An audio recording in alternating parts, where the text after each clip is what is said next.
Congrats, you've made it to egg number 2. Look at the sunny side here, but I'm about to scramble your brain. The largest chocolate egg ever made was made in Italy in 2011. It weighs as much as an elephant and it's as tall as a giraffe. Excuse me? That is a big egg. Wow, Todd, that is one big egg. You know, I like chocolate eggs too, but I think an egg that big would make anyone sick of chocolate. In fact, the eggs that I love are the chocolate eggs that are hollow in the center, but then they have that cream filling. Oh, those are the best. Man, when I was a kid, I used to always take one of those eggs and hide it somewhere so I could find it and have it as a special treat a long time after all the other Easter candy was gone. In fact, I remember one year, on the day I decided to go and find my special treat, I went to look in the hiding spot and it was gone. Turns out my brother had decided to have a special treat a few days before, and he ate my last cream egg. Oh, I was so upset. I felt betrayed. Now, has anything like that ever happened to you? Has anybody that you trusted ever let you down? Well, it happened to Jesus too. Listen to this story from Luke chapter 22 and verses 1 through 6. Now, the festival of unleavened bread, called Passover, was approaching, and the chief priests and the teachers of the law were looking for some way to get rid of Jesus, for they were afraid of the people.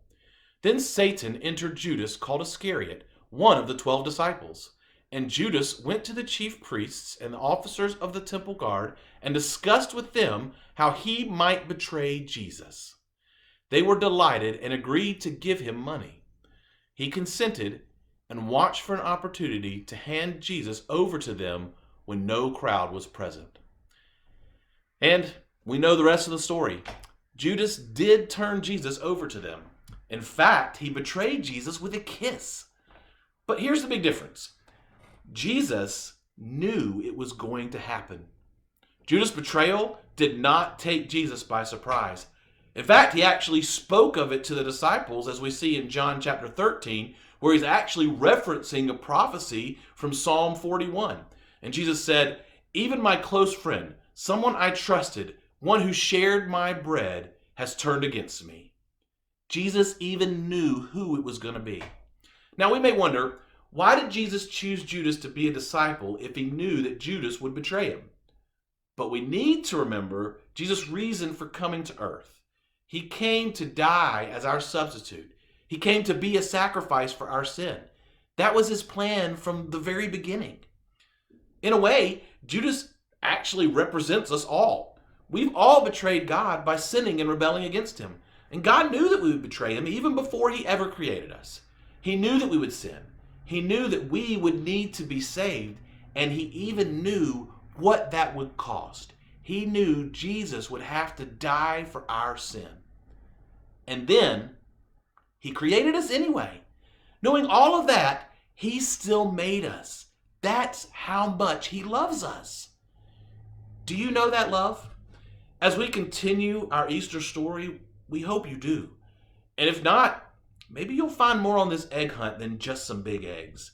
Maybe you'll find Jesus and what he did to save you from your sin.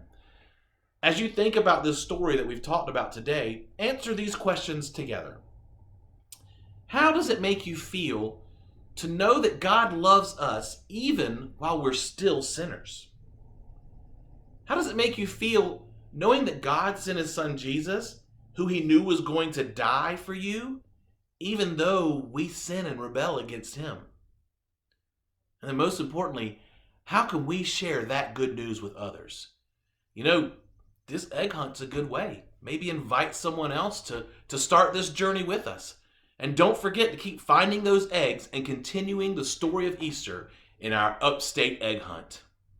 That's right, Stephen. Hey guys, take a chance right now to invite your neighbor to join in on the fun so that they too can hear the Easter story. Check out below for your next clue.